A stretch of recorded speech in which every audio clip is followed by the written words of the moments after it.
नमस्कार, तेज हरियाणा से गुरविंदर पन्नू। और सिरसा जिला के किसानों के लिए आज एक बड़ी अपडेट है। चूँकि आपको 2020 के गुलाबी सुंडी के मुआवजे का इंतज़ार है, खरीफ 2023 के बीमा क्लेम का इंतज़ार है और अब 31 जुलाई तक फिर से गुलाबी सुंडी का भी आगमन हो गया है और फिर से प्रीमियम कटवाने की बारी आ गई है। लेकिन एक बड़ी अपडेट बीमा क्लेम को लेकर पूरी है, क्योंकि सिरसा जिला की बुलंद तरीके से ग्राउंड जीरो से आवाज़ उठाने के लिए जो हमेशा एक बुलंदी के साथ जो कि लखविंदर सिंह औलख जी, जो कि भारतीय किसान एकता की तरफ से पैरवी करते हैं और सिरसा जिला पूरा उन पर नाज भी करता है। किसानों की बुलंद आवाज़ है। सबसे पहले औलख साहब, आपका तेज हरियाणा पर बहुत बहुत स्वागत है। धन्यवाद पन्नू जी, ਤੁਹਾਡਾ ਤੇ ਤੁਹਾਡੀ ਟੀਮ ਦਾ ਪੂਰੀ ਤੇਜ਼ ਹਰਿਆਣਾ ਦਾ, ਕਿਉਂਕਿ ਕੁਝ ਚੈਨਲ ਨੇ ਜਿਹਨੂੰ ਕਿਸਾਨੀ ਚੈਨਲ ਕਹਿੰਦੇ ਆ।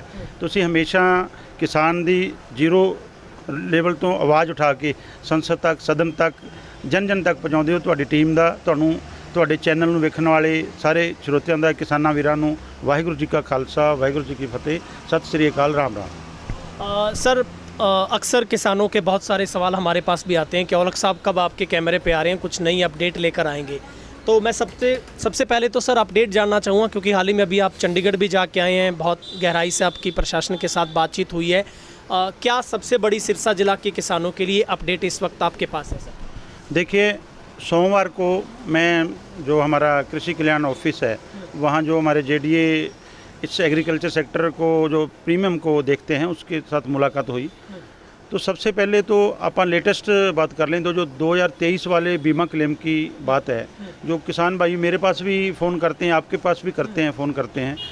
सबसे बात जानने वाली ज़रूरी है किसान साथियों के लिए, जो खरीफ 2023 का बीमा क्लेम है उसके लिए जैसे अपना बीमा प्रीमियम कटता है, उसमें 5% खरीफ का किसान को पे करना होता है, 1.5% रबी का करना होता है। जब हम 5% खरीफ का पे करते हैं, उसमें 47.5% स्टेट गवर्नमेंट देती है प्रीमियम का और 47.5% सेंट्रल गवर्नमेंट देती है। वो इसलिए 100% होके फिर जो हमारे क्लस्टर में जैसे एग्रीकल्चर इंश्योरेंस कंपनी है, एग्रीकल्चर इंश्योरेंस कंपनी के पास जाता है, फिर अपना बीमा प्रीमियम जमा होता है। तो जब कोई विपदा पड़ती है, जब कोई सुंडी का हो गया, जहाँ ओलावृष्टि या किसी तरह की फसल बर्बादी होती है, तो वो फिर टेबुलेशन के हिसाब से अपना पहले क्रॉप कटिंग होती है। जो लोकलाइज का हमने भर दिया, लोकलाइज होता है। जो क्रॉप कटिंग हुई तो पूरे का पूरा एरिया का देखा जाता है।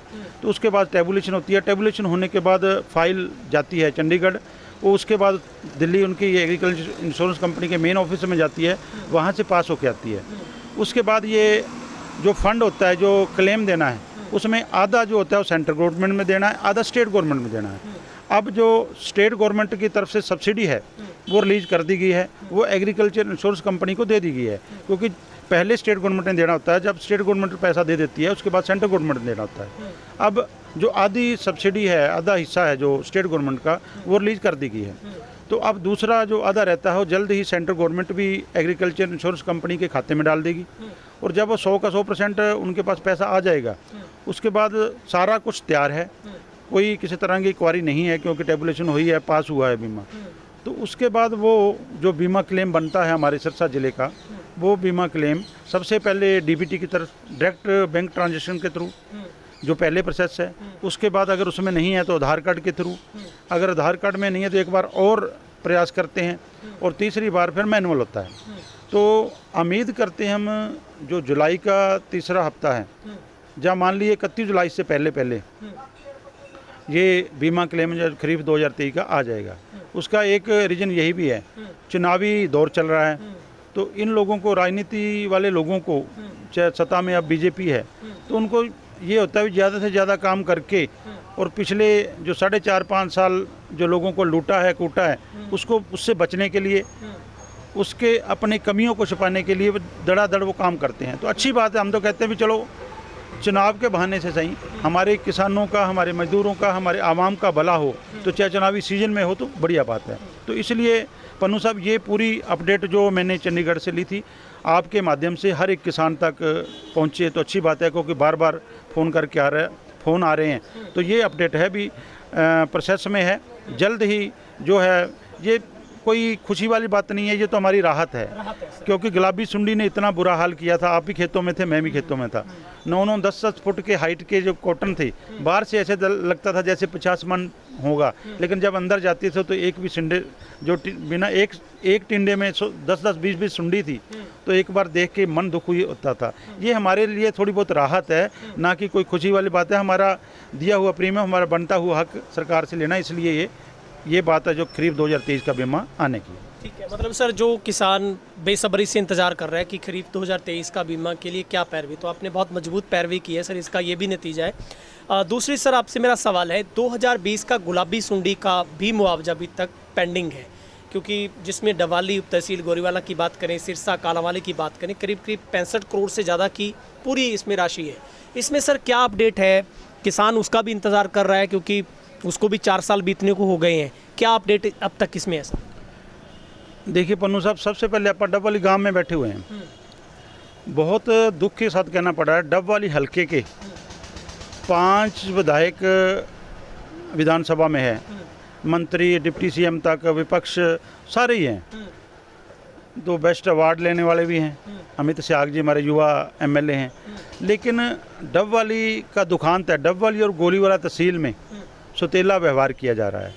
इतना बड़ा जो राजनीति में रखने वाले लोग, फिर भी डबवाली के साथ एक ऐसा व्यवहार हो, अच्छी बात नहीं है। सबसे पहले 2020 की बात करें, उसके बाद 2021 की बात करें।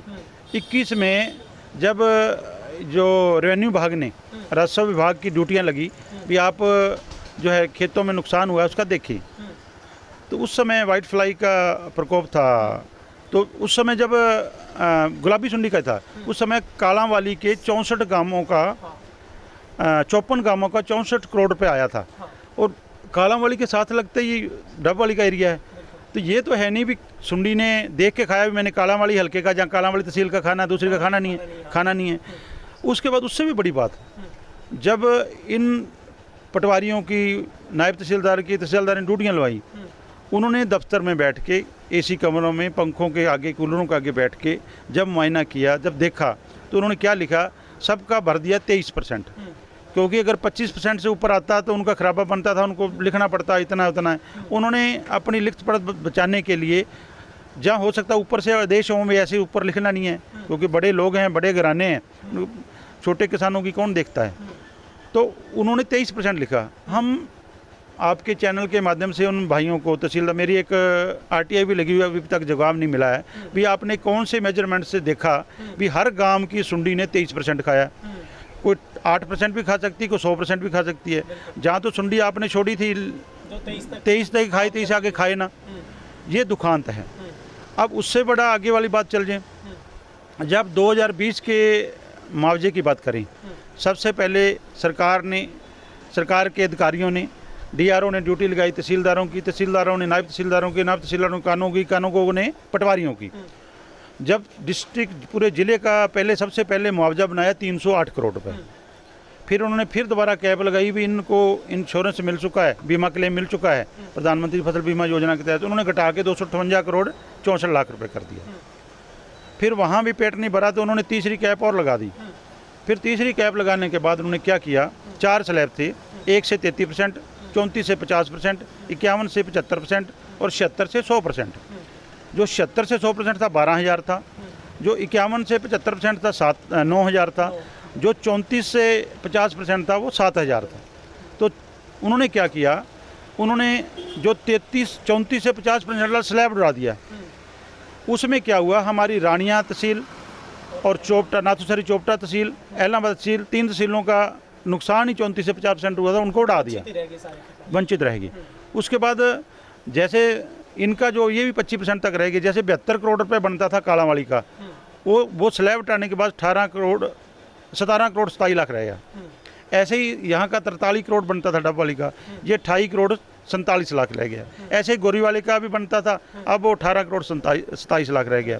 सिरसा का बनता था काफ़ी, वहाँ सिर्फ 95 लाख रह गए। तो ये स्लैब कर दिया। यहाँ तक भी बात होगी, चलो ठीक है, उससे भी आगे बात होगी। हमने दिसंबर में धरना लगाया था ट्राली ट्रैक्टरों के साथ लघु शौचालय सिरसा में, उस समय हमने मुआवजे की मांग रखी, उन्होंने 64 करोड़ 91 लाख रुपए जारी कर दिया।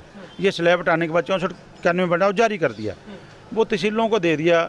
जो 28 करोड़ 47 लाख इसका बनता था डबवाली का, डबवाली तहसील को एसडीएम के खाते में डाल दिया, तहसीलदार के खाते में आ गया। गोरीवाला में 18 करोड़ 27 लाख आ गया, 17 करोड़ 27 लाख कालावाली में आ गया, 95 लाख सिरसा में आ गया। जब पैसे आ गए, पैसे दिसंबर लास्ट में आ गए थे, जनवरी में मान लो इनके पास पहुंच गए।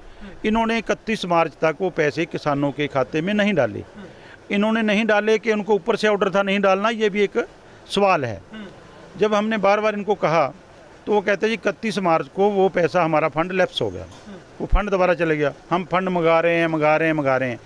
आज अप्रैल 2023 के बाद आज 7वां महीना चल रहा है, फिर उस बात को 1 साल 4 महीने फिर हो गए, आज तक फिर नहीं आया।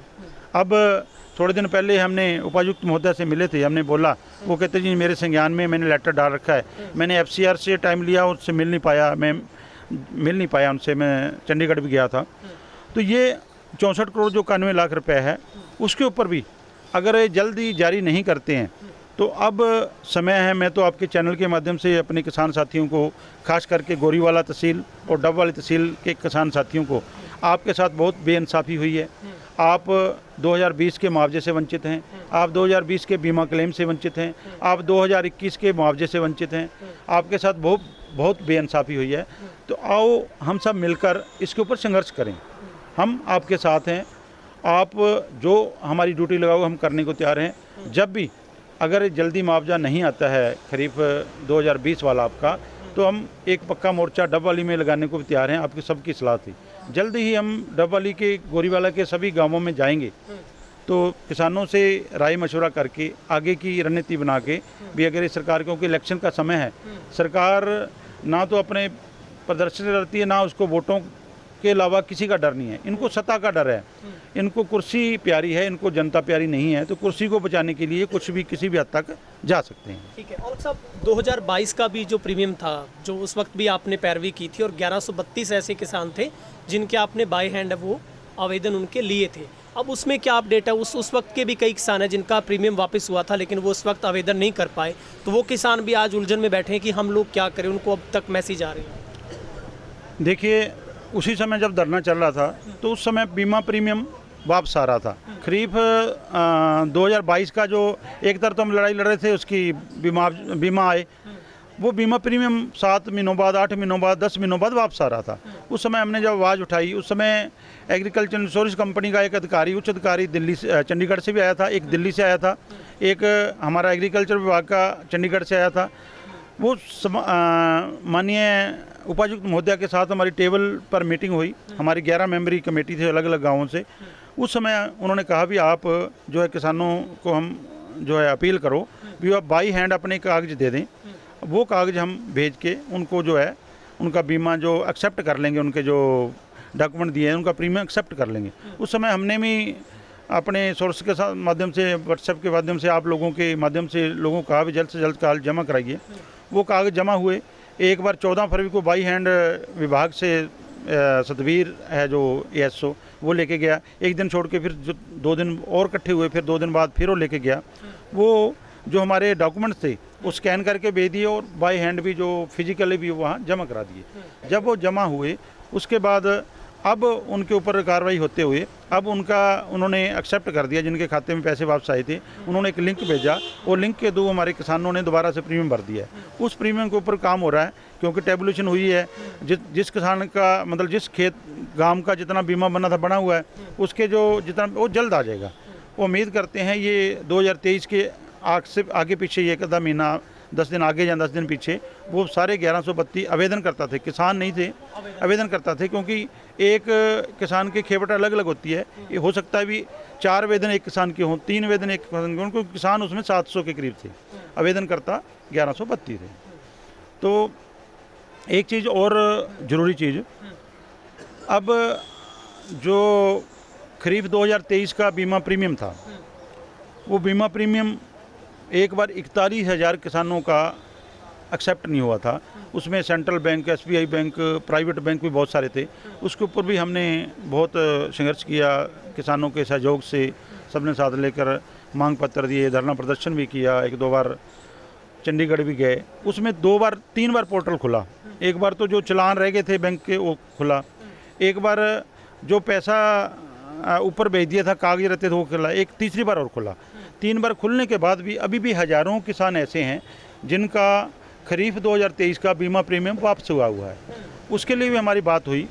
हमने जब बात करी, उन्होंने एक अलग तरह की बात करी। जो जॉइंट डायरेक्टर थे वो कहते भी हम कह रहे हैं ये जो बीमा प्रीमियम है आपने बैंक को दिया, ये बैंक की गलती से हमारे पास नहीं आया, तो ये बीमा क्लेम बैंक वाले दें।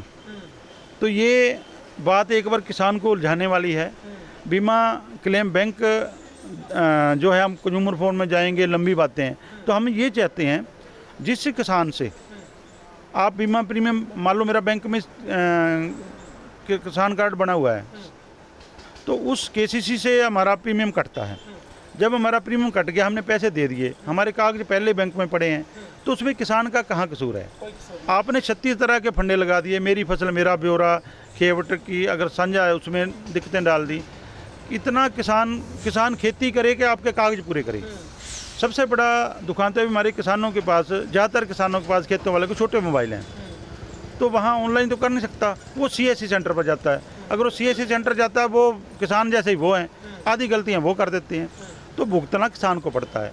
इसलिए हमारी आपके चैनल के माध्यम से सरकार से अपील है, जैसे आप 1.5% रबी में लेते हो, 5% खरीफ में लेते हो, अगर आप सारे का सारा प्रीमियम खुद भरो और किसान की जितनी भी खेत है उस सारे का बीमा क्लेम हो, उसकी फसल की बाद में पता चल जाना, मेरी फसल मेरे ब्यौरे में कौन सी बोई है, गिरदावरी होनी उसमें पता चल जाना है, तो आप उस हिसाब से बीमा क्लेम दीजिए, ताकि ये झंझट, ये किसान के ऊपर जो थोपा गया है, मैं कभी बैंक में जाता है, कभी एग्रीकल्चर विभाग में जाता है, कभी एग्रीकल्चर इंश्योरेंस कंपनी के पास जाता है, कभी रेवेन्यू विभाग में जाता है, उसकी चक्री बना रखी है। उस चक्कर से निकालने के लिए, इस जो ज़्यादा से ज़्यादा जो दुविधाएँ होती हैं उनको दूर करने के लिए, अगर सारे का सारा प्रीमियम सरकार लेती है तो ले। अब जैसे 31 जुलाई आ गई, 31 जुलाई को 3 क्लस्टर है हरियाणा के, जो अपना क्लस्टर 1 में आते हैं। इसमें तो एग्रीकल्चर इंश्योरेंस कंपनी है। जो 3 नंबर क्लस्टर है उसमें कैसमा जनरल इंश्योरेंस कंपनी है। जो 2 नंबर क्लस्टर है इसमें से पिछली बार कंपनी ने टेंडरिंग में नहीं गई, वो कंपनी बीच में छोड़ गई। अब उसके लिए दोबारा टेंडर हो रहे हैं। परसों टेंडर में गए भी हुए थे, अभी तक टेंडर नहीं हुआ है। तो अपना मेरा ख्याल 1 साल, अभी एग्रीकल्चर 3 साल के लिए होता है टेंडर, एक साल एग्रीकल्चर इंश्योरेंस कंपनी का अपने क्लस्टर का हो रह रहा है। तो अब हमारा तो यही रिक्वेस्ट है भी अब आप समय रहते अभी से जो अपने कागज डॉक्यूमेंट पूरे करें, ताकि किसान को किसी तरह की परेशानी ना हो। किसान आपके कागज पूरे करे कि अपने खेत को संभाले, क्योंकि किसान अभी दोबारा से गुलाबी सुंडी, अभी नरमा शुरू नहीं हुआ, गुलाबी सुंडी कहीं कहीं देखने को मिल रही है। नरमे की बिजाई पहले ही कम है, किसान हाशिए पे है, आर्थिक मंदी झेल रहा है। तो अगर ऐसे में ये सरकार और इंश्योरेंस कंपनियां भी मुंह मोड़ लेंगी तो दिक्कत आएगी, क्योंकि बहुत बड़े प्रॉफिट में है। ये पूरे देश का बीमा करते हैं जिन जिन राज्यों में। जरूरी नहीं है भी कहाँ जो धान की बेल्ट है वहाँ पे पूरा प्रीमियम उनको बचता है, जो नरमे की बेल्ट है देना पड़ जाता है, फिर भी कंपनियां बहुत मुनाफे में हैं। तो लेकिन ये जानबूझ के किसानों को उलझाए रखते हैं। अब कई बार, अब आप देखो, हम कई बार आपसे पूछते कौन सा आ गया, 2020 वाला, 2022 वाला, 2023 वाला, ओलावृष्टि वाला, क्या बताएं। इतना उलझा दिया है, उतना लंबा उलझा दिया है भी लोगों को समझ में नहीं आ रहा भी क्या करें। एक और चीज़ है, मैं किसान साथियों को कहना चाहूँगा, 2017, 18, 19, 20, 21, 22, 23 ये इन सालों में कई किसानों के जिनके कोई बैंक में खाते बंद हो गए, जहाँ कोई डेथ केस है, वो पैसे अभी भी बैंकों में जो कंपनी के पास हेड में पड़े हैं, वो भी अपना ध्यान करके अगर उनकी कोई दिक्कत है वो फाइल तैयार करवा के दे डिपार्टमेंट में, क्योंकि वो पैसा है जो वो लगभग मेरे ख्याल 12 करोड़ रुपया पूरे हरियाणा का है इन केसों का, इन पेंडिंग का। हम भी कोशिश कर रहे हैं, हमने लिस्ट मंगाई है, जैसे पहले हमने लिस्ट जारी करते थे गांव वाइज। हम ही मेहनत करेंगे, अपने संगठन के साथियों को लगा के गांव वाइज लिस्ट करके उनको लिस्ट भेजने की कोशिश करेंगे कि जो मंदिरों के या उसके गुरुद्वारों के माध्यम से बोल के, उनके नाम बोल के उनको जागरूक किया जाए। हम जितना कर सकते हैं, लेकिन किसान सभी भी जागरूक हों, वो अपने इस बात का ध्यान रखें भी वो अगर किसी का पेंडिंग रह रहा है तो वो डिपार्टमेंट में एग्रीकल्चर विभाग में जाके अपने उसका आवेदन करें। ठीक है सर, आपने अपना कीमती वक्त निकाला, इसलिए सर आपका बहुत बहुत शुक्रिया, क्योंकि आप किसानों की बुलंद आवाज़ हैं। ऐसे आप पैरवी करते रहिए, बहुत बहुत शुक्रिया। बिल्कुल, आपका, आपकी टीम का धन्यवाद, और हर एक किसान का जो अपने किसानी बचाने के लिए, बच्चों का भविष्य बनाने के लिए, ज़मीनें बचाने के लिए अपनी जिंदा ज़मीर रखते हैं और किसानी के संघर्ष में हमेशा तत्पर रहते हैं, उन सभी किसान साथियों का हमारी भारतीय किसान एकता अभी की टीम की तरफ से, मेरी तरफ से सबको शुभकामनाएं।